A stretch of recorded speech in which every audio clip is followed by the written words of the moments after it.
In our village, no one dared to speak of her, the youngest princess of Ulanzi. Folks said she was a ghost, a spirit who walked but was never seen. And on the night of the dance of the princesses, the air was thick with fear and wonder, the kind that makes you shiver from head to toe. I remember the night clearly, because that's when Emeka, a young hunter we all thought was half mad, decided to do what none of us could believe. He entered the dance to choose the hidden princess and claim the throne for himself. The village square was packed that night, every soul drawn by the mystery. We watched as the king's wives and daughters, all veiled and wearing red beads, swayed to the music. No one could tell one from the other, that was the test.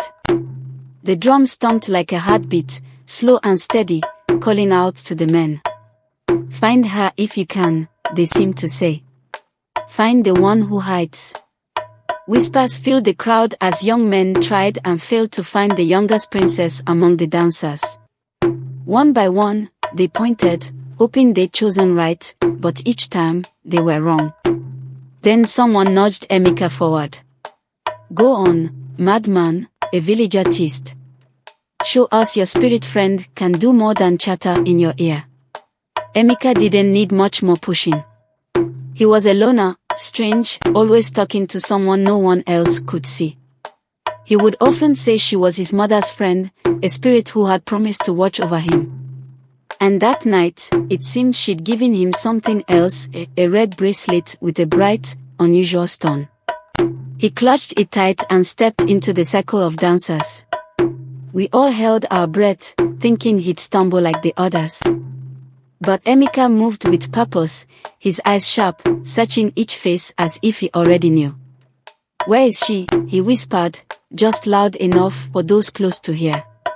The drumming slowed. The dancers moved like shadows, one blending into the other, but Emeka never looked confused. Then, he stopped in front of one dancer, a woman with a faint tremble in her hands. He took her hand gently, looked at her wrist, and there it was, the twin of his bracelet, a red stone shining in the night. The drums went silent. The village held its breath as the young woman lowered her veil, revealing her face.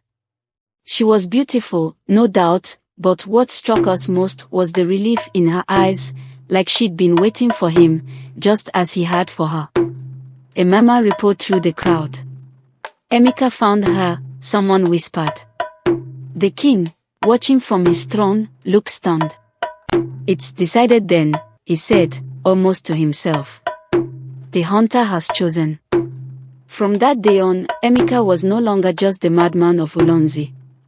He was our hero, the unexpected prince, and the youngest princess stood by his side, a smile in her eyes that said their love was not born of tradition, but destiny. And in Ulanzi, where legends are woven into every breath, they became a new story, a story that we would pass down, even long after they were gone.